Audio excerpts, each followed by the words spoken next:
Welcome to Americana Archives. Today's headline is A Gambler's Pistol Play, the tragic ending of a poker game in Arkansas City. The subheadline is Quick Work by the Coroner. With his right hand nailed to the table, with a Bowie knife, the stranger coolly reached for his gun with his left, and with two shots, winged one man and killed another. This story originally came from the New York Sun. It says, I notice that the stories of lawlessness and rambunctious violence printed in the papers from time to time are told as a rule of places far west or out of the usual run of travel, said the gray-headed young-looking man who sat in the card room of an uptown club the other night after the game had broken up. I don't mean by that, he continued, to question the truth of any of these stories. It only occurs to me that the writers take unnecessary pains in going so far away for their material. I have seen right along the banks of the Mississippi River, and we call that pretty well east now. Some things as exciting as any of the mining camp yarns. And everything was wide open in some of the towns too. I haven't been out there since 1882, but that's not so long ago. And then it was not uncommon to find a gambling saloon on the main floor of the principal hotel in a flourishing town. You could walk in as freely as you could into a bar room and play faro, keno, or poker at any hour of the day or night. The Great Flood of '82 rather accentuated the devil-may-care condition of things, partly, I suppose, because there was not so much traveling on the river as usual, and none at all by rail. Strangers were scarce in the river towns, and the inhabitants were reduced to the necessity of gambling among themselves. No, there wasn't what you might call very much shooting, but every man carried a pistol, and occasionally there would be some. There was enough, at all events, to make the citizens of Memphis enforce pretty strictly a city ordinance against them. That's right, said a drummer who was of the party. I was in Memphis then, and I remember the mayor of a Kentucky city being sent to jail for 10 days for carrying a pistol.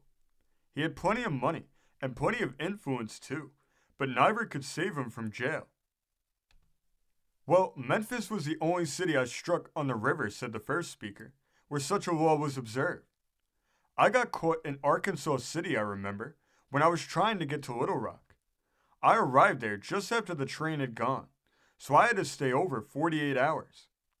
It's only about 100 miles, but there was only one train, and that took all day going up and all next day coming down.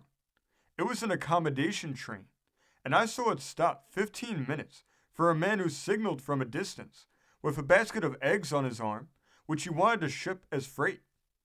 The conductor told me when I asked about it that that was quite usual, and a little while afterward, he stopped the train to let a passenger get off and get a quail that he shot from the car. But the stop in Arkansas City was lively enough if it was only 2 days.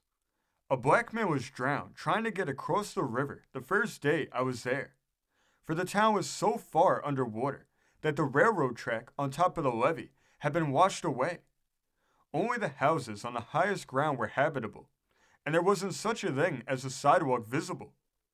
A few timbers were strung along here and there, and people jumped from one to another of these when they went from house to house, unless they were going far enough to take a skiff. This poor fellow jumped and missed his footing and was drowned in sight of a dozen people. I asked the man who told me about it whether any effort had been made to save him, and he said no, that there was no boat handy. And when I expressed some horror, he seemed surprised and said, "Why, 'twas only a black man. You couldn't expect a white man to take chances to save him.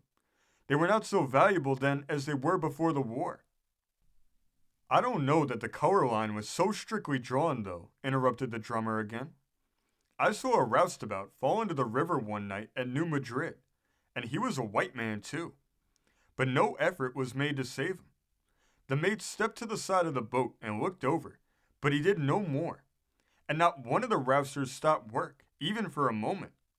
They were unloading freight in a great hurry, and I think they were afraid of the mate. It was dark, to be sure, and the current was swift enough to carry off the strongest swimmer, but still, I was surprised to see no effort made to save the poor devil. Before I recovered from my surprise, it was too late to do anything, and it didn't seem to be wise to say anything either. Good policy sometimes not to, resumed the young-looking gray-headed man. I learned to keep my mouth shut at a card table a long time ago, and that is why I had no part in a little disturbance that occurred the second day I was in Arkansas City.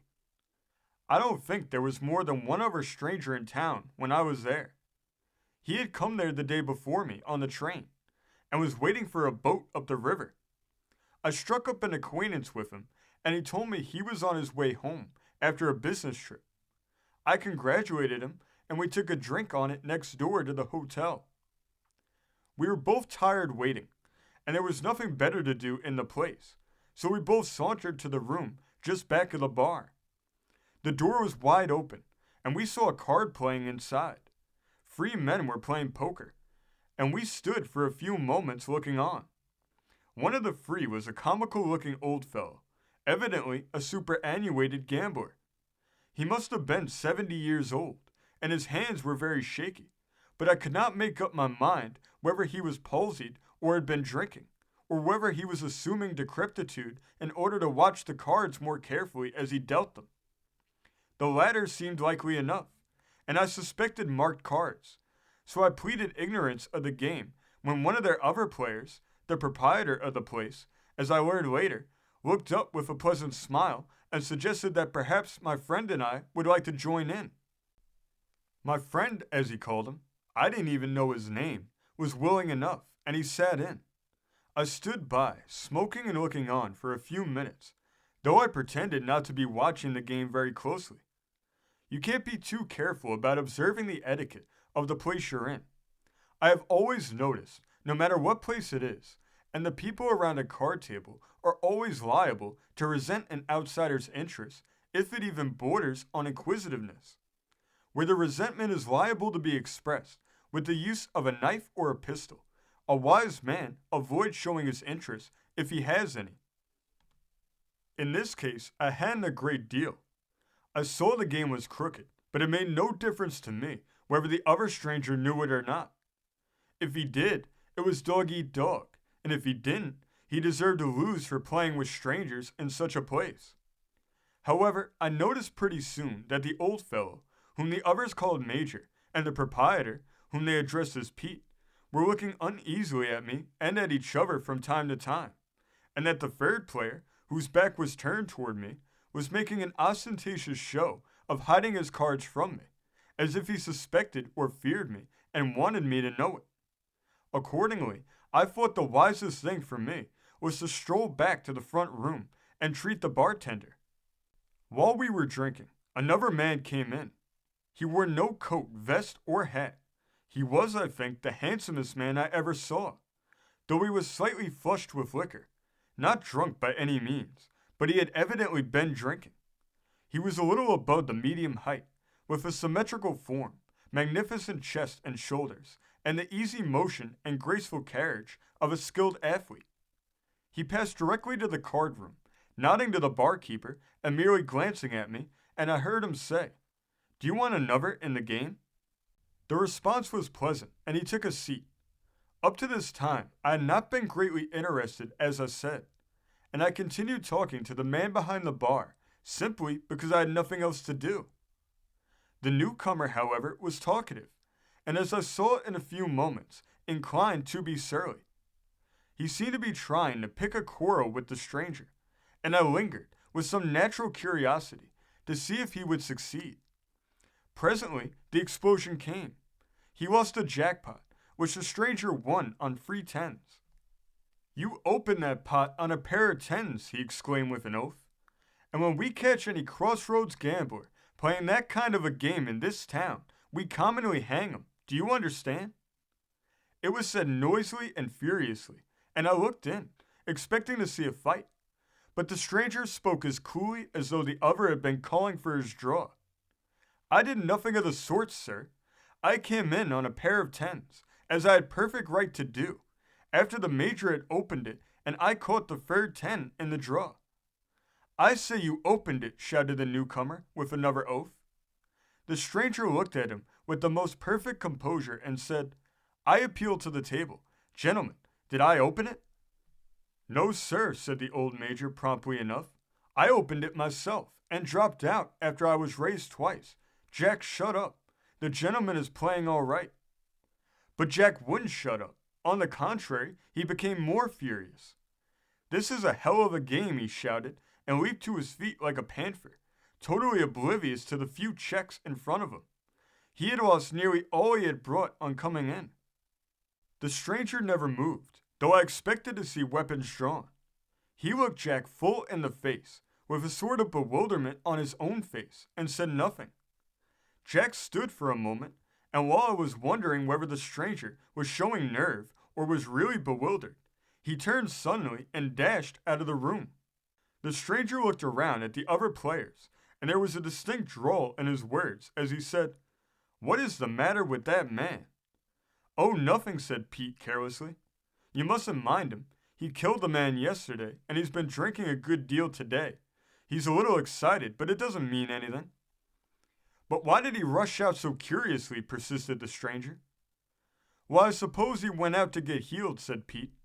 "But you needn't be disturbed. The boys won't let him come back."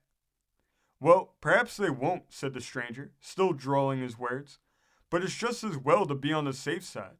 If you will excuse me for a few minutes, I'll step over to the hotel and get my gun. I left it in my satchel." "Why, certainly," said the others, and he arose, leaving his chips on the table, and went out of the place. He said nothing when he passed me, and I thought it best to say nothing too. But you couldn't have dragged me away just then. I suppose every man likes to see a fight, and I thought there was a good chance for one. I don't drink fast as a rule, but it seemed to be a good time to treat again. And when the glasses were emptied, I said, 'Did he really kill a man yesterday?' 'Yes,' said the bartender indifferently. 'There was a fellow tried to get funny with him in his saloon next door, and when Jack ordered him out and he wouldn't go, Jack shot him.' 'Wasn't he arrested?' I asked. 'No, he wasn't exactly arrested, but he appeared before the coroner and told how it was, and the coroner said he'd have to lay the matter before the grand jury.' 'He wasn't locked up then?' I persisted. 'Oh no, you see, Jack's very popular around here, and he's got quite some property too. I don't think the boys would have liked it much if he'd been locked up.' While I was meditating on this, the stranger came back, and resuming his seat at the table, laid his pistol alongside his chips, which the others had not disturbed. They dealt him a hand, and the game, which had not been interrupted by his absence, went on as before. No one made any remark about the pistol or about the man who had gone to get healed. But the old major pulled out a double-barreled Derringer and laid it on the table, and I looked to see the others do the same thing, but they didn't. I had no doubt, however, that they were armed, and they were all looking for trouble. They had not long to wait. There was a sound of voices outside presently, and looking out, I saw Jack, still furious with anger apparently, breaking away from 2 or 3 men who were evidently trying to detain him, but who had a wholesome respect for the revolver he had in his hand. I looked around. The major was dealing, and the other players were watching him apparently, but I was satisfied that they had heard the talk outside and were all alert. The bartender was safe to drop behind his bar when the shooting began, and I looked for some place where I should be able to see and yet not be in range.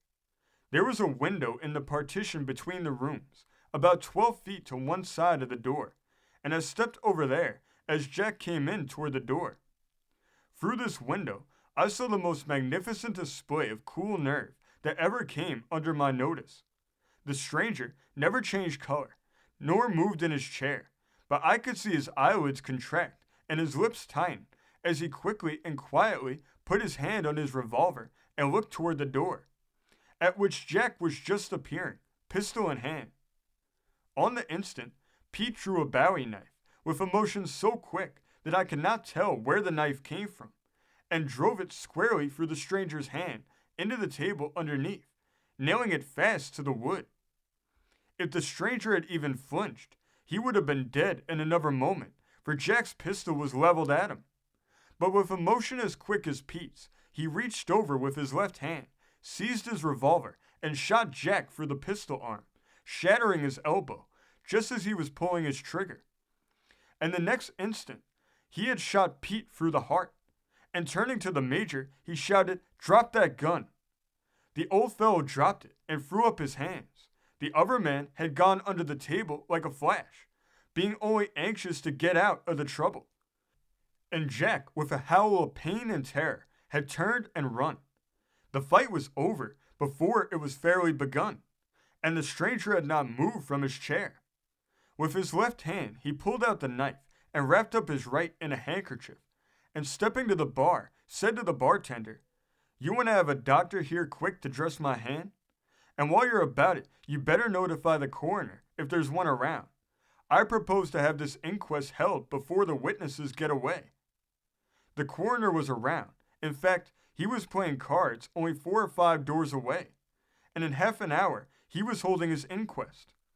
The stranger had shown his good sense in demanding immediate action, for although he was a stranger, the facts were too plain for a dispute, and even 1 or 2 of Pete's friends on the jury were forced to admit that the stranger had killed his man in self-defense.